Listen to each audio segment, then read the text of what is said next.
"Where's your wife?" That's how my brother opened the call. I glanced at the wall clock. 8:42 p.m. "She's on a business trip," I said. "New York, until Sunday." Silence. Then came his voice, flat, careful. "She's at my hotel, Adam, in Hawaii, room 509. She's not alone."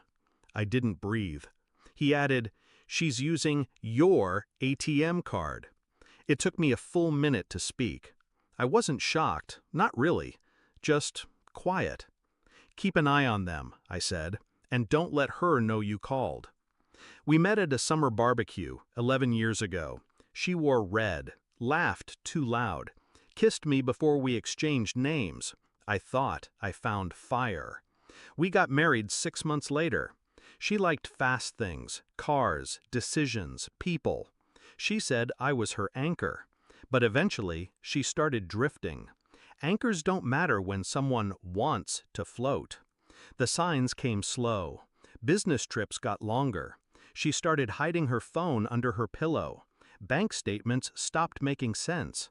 Once I smelled cologne on her coat, a scent I didn't wear.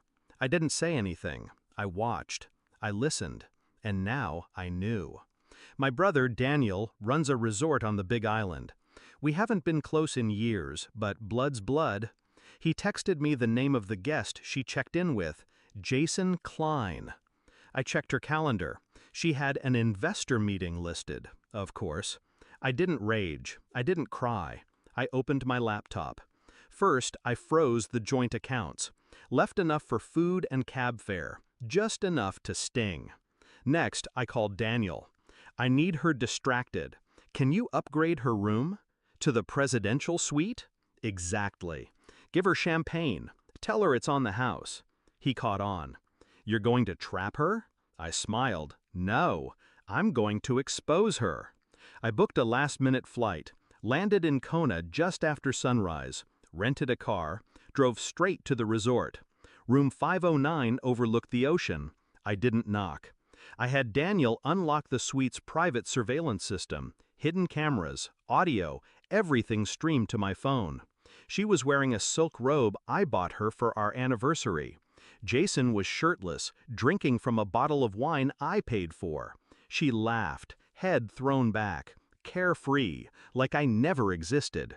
She said something about finally being free. I watched from the hotel's bar, quiet, cold. Then I made my move.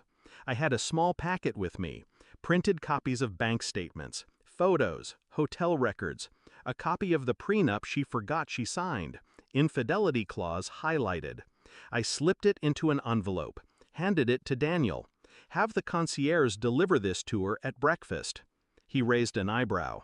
"You sure you don't want to confront her in person?" "No," I said. "She'll bury herself just fine." The fallout began fast. 8:17 a.m. She opened the envelope. 8:20 a.m. Jason started yelling. 8:25 a.m. He left the room, slamming doors. And at 8:32 a.m., my phone rang. I didn't answer. She called again. And again. 54 missed calls. Texts flooded in. "I can explain. Please pick up. It's not what it looks like." Then came the rage. "How dare you freeze my accounts? I'm stranded. This is abuse." She should have read the fine print. I walked into the hotel lobby at noon, calm, composed. She was there, disheveled, pale, alone. She ran to me. "Adam." I held up a hand. No words, just a look. She stopped, just like that. I walked past her, sat at the outdoor cafe. She followed. "I made a mistake," she whispered. "He meant nothing." I nodded slowly. "You know what's funny?" I said. "You were always worried I'd leave you for someone else. But I stayed, even when you didn't." Tears welled. Real or not, didn't matter anymore. "You ruined everything," she whispered. "No," I said. "I ended it. There's a difference." I stood. "Checkout is at 11 tomorrow. Try not to steal the towels." Back home, I filed the divorce. With the prenup violation, she gets nothing. No house, no spousal support, just her own mess. The lawyer said, "She'll fight this." I smiled. Let her. I already won. Now I sleep soundly, alone but at peace. The air feels lighter.